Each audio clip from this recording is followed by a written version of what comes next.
Sinuko na ni General Edward King ang Bataan. Sulukuyang tinitibo ng mga nagsusukong sundalong Pilipino at Amerikano. Mula pagka maribeles ang Station 5. Laging ulagpis, kalungkutan at sakit. Kailangan na natin tumakas. Hindi mo ba kayo nababahala? Pero may sinabak tayo makulit, hindi ba? Ang isang tayo matama. Hanggang kailan tayo bubuhayin ng mga tapang na yan? Mga bata lang tayo. Eh kung yung mas matatanda nga sa atin, sumuko na. Tayo pa kaya? Marami tayong magagawa. Marami? Ano? Kaya pa natin makipagsabayan sa tangke ng mga Hapon? Kaya ba natin magapi ang mga baril nila at bomba? Marami silang makinarya. Pero, anong meron tayo? Pito at bandila. Magsuko ay karuwagan. Hindi tayo suko. Duwag na kung duwag. Kung kapalit naman ay mananatiling buhay. Pagkakaroon ng sariling pamilya. Pagkakaroon ng sariling anak. Pagkakaroon ng magandang kinabukasan. Sa tingin mo, ano magandang kinabukasan na mangyayari sa atin? Kung patuloy tayo masasakop ng bansa Hapon. Kuya! Kuya! Kuya, sinulog! Saan? Sinulog ng mga punakutan ng sundalo sa kapi ng bayan! Kuya! Paano kung bayan naman natin ang bumbay nila? Sino mo yan sa akin eh? Pilit niyo mo no! Nagkakati mo? Kuya, pilit niyo mo Matatakot tayo, di ba? Tatakotin natin mga Hapon na yan. O siya. Hoy! Huwag mo na ang bigyan pagkas, bata! Tara dito! Lahat tayo mamamatay. Lahat tayo magiging manok. Sa tingin mo ba nakakatulong ang ginagawa mo? Totoo naman ah! Kung walang mabubuhay sa ibang ito, lahat tayo mamamatay! Tignan mo lang ginawa mo! Pati ba na yung batang gusto?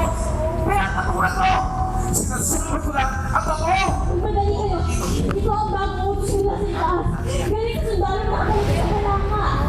Mga scouts, ipinagbibigay lang sa inyo na lilisanin na ng mga sundalo ang bayan ng Malanga. Hinihingi namin ang inyong tulong upang pangasiwa ng pag-aayos ng trapiko. Anong ginagawa mo? Huwag mo sabihin tatalimaso mo sila. Ang sinabi mo, may sinubuhan tayo kukunin na dapat lang pala. Kung hindi pa natin mamatay, kung para sa bagat, oo! Huwag mo sabihin, di ba sinasabi kong mamatay tayong lahat? Hindi ba mas nabuti na mamatay tayo ng lumalaban? Kaysa mamatay tayo na walang ginagawa? Hindi mo na ba kayo? Natatakot ako, oo! Ngunit, pangyaman tayo ng scout upang pangalagaan at patay tayo ng ating bayan. Mga paluway na kami magpaglaban para sa bayan. Sige, tawagin mo na kami mga paliw. Ito natin yung mga mahalaga. Para hindi tayo mahirapan. Mga tubig. Alam kong mahaba at nakakapagod ang mga ubos ng laban. Kunin niyo na rin yung tinapay. Para naman kahit pa paano magkalaman ng yan dyan. Oh, sumama ko na sa mga ate ah. Para kayo ng ligtas na lugar. Kahit anong mangyari, huwag na huwag kayong pupunta sa liwakas ng bayan. Babalikan mo naman ako, di ba kuya? Hindi ko mapapangako yan. Pero lagi ko tatandaan. Nananatili ako dyan. Tara na.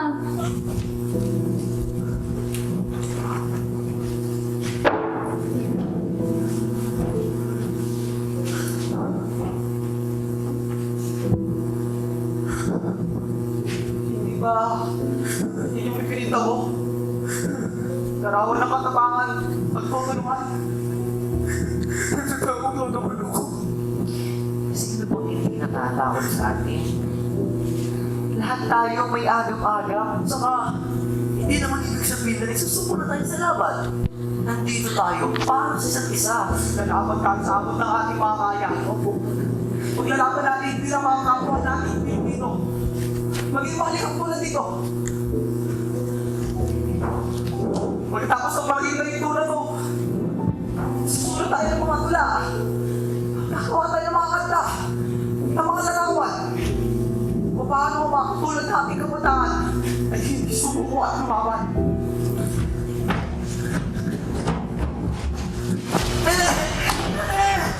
Huwag kayo naman! Mawala po kayo! Doon sa may simbahan! Please! Doon kayo! Okay na kayo! Nagsisyasan yan! Please, spare them! Ako na pupunin ninyo! Huwag na po yung mga mata-mata!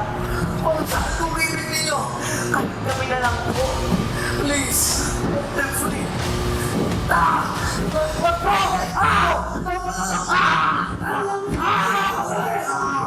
Ako ng mga Pilipino at Amerikano. Nakita ko si nanay. Katago niya ang tinibigyan ng tubig ang mga sundalo. Nag-alam ang aking puso. Inayak si nanay. Kuya, dali. Bukay kami sa may damuhan. Nagtago. Inamangal ang mga kababayan namin nagtanong siya sa kamatayan. Hinintay ang pagkakataong malingat ang mga hapon at saka sila itinago.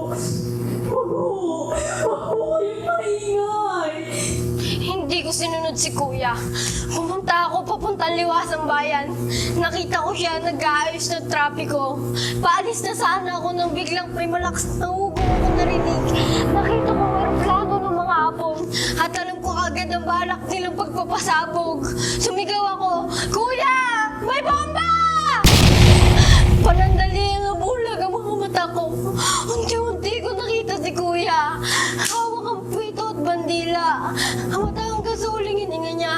Matapang niyang inarap ang lahat. Pinakita niya kahit kabataan, maraming magagawa sa bayan. Kaya tinilig ko po sa inyo.